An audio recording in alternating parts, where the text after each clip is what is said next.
Do grupo é a Isabela, que sou eu, a Maria Vitória Santos e a Roberta. Então, nosso artigo, o tema desse trabalho é o desenvolvimento pós-embrionário de Crisomia putória, da família Califoridium, em carne equina e a sua importância para a entomologia e veterinária forenses. Então, a Crisomia putória é um tipo de califorídeo exótico e tem bastante importância ecológica, veterinária, sanitária e também forense. E ela atua numa grande importância nas áreas multidisciplinares, porque ela apresenta diversos papéis, como, por exemplo, ela pode atuar como decompositora de matéria orgânica, como vetora de patógenos e como produtora de míase nos homens e também nos animais. E na medicina veterinária legal, ela vai se apresentar como uma ferramenta pericial. Então, ela pode auxiliar na estimativa do intervalo pós-morte, na determinação no modo da morte do animal, na detecção e de negligência e também de maus tratos, e também pode atuar como uma prova criminal. Então, neste artigo foi avaliado o desempenho dos imaturos da Cristomia putória em relação à taxa de sobrevivência dos estágios larval e pupal, da razão sexual e também a duração do período do desenvolvimento pós-embrionário.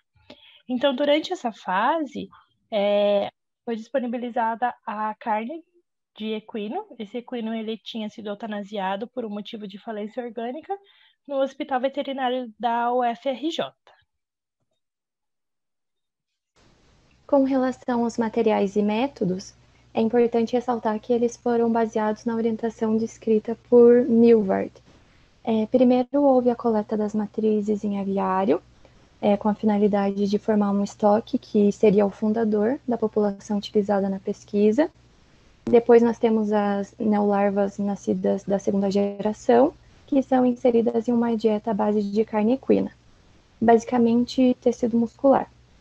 O substrato ele estava armazenado em freezer e foi descongelado em um refrigerador por 24 horas.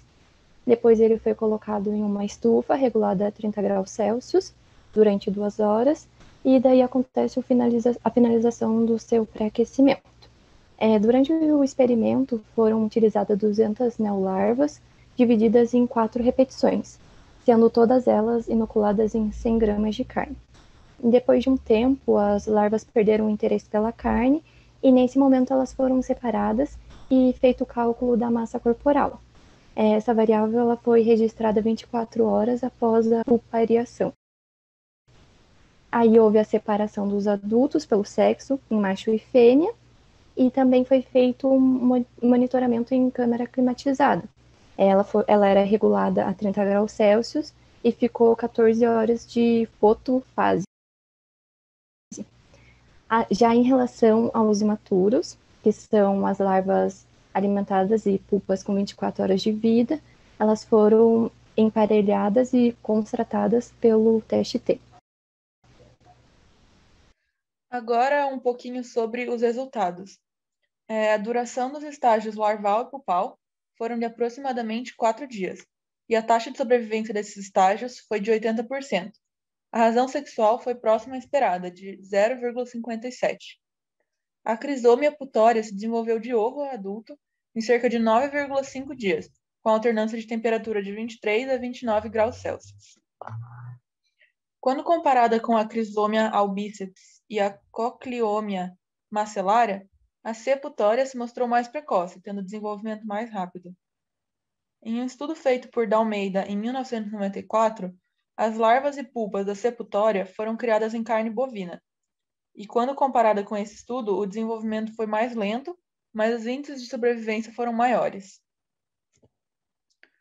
Esses dois gráficos mostram a distribuição de massa das larvas e das pupas. As larvas pós-alimentadas e as pupas com 24 horas de idade poderão, por meio do reconhecimento de sua massa corporal, embasar interpretações sobre seu desempenho dietético. Ou seja, estimativas do tempo da morte de um equino poderão ser baseadas na massa corporal de larvas e pupas da C. putória. Para concluir, a carne equina se mostrou eficiente como dieta para o estudo de califorídeos. Eventuais investigações que tratem diretamente da estimativa do intervalo pós-morte em cavalos podem ser beneficiadas com os dados desse artigo.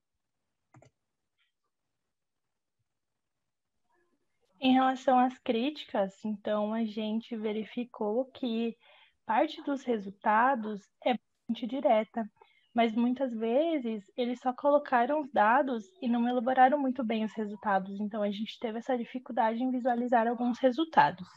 Em relação aos gráficos e as tabelas, também não foram muito bem explicados. E o artigo, muitas vezes, ele enfatiza em outras situações em que é utilizado o Crisomia putória, mas nem todas as situações estão relacionadas com o objetivo deste artigo. Então, teve um pouquinho essa fuga no início. E a gente apresentou também dificuldades para entender e relacionar os estágios do desenvolvimento do muscoide. Então, ali nas neolarvas, imaturos, muitos termos foram novos e a gente teve bastante dificuldade. Então, aqui estão as nossas referências. E é isso. Muito obrigada.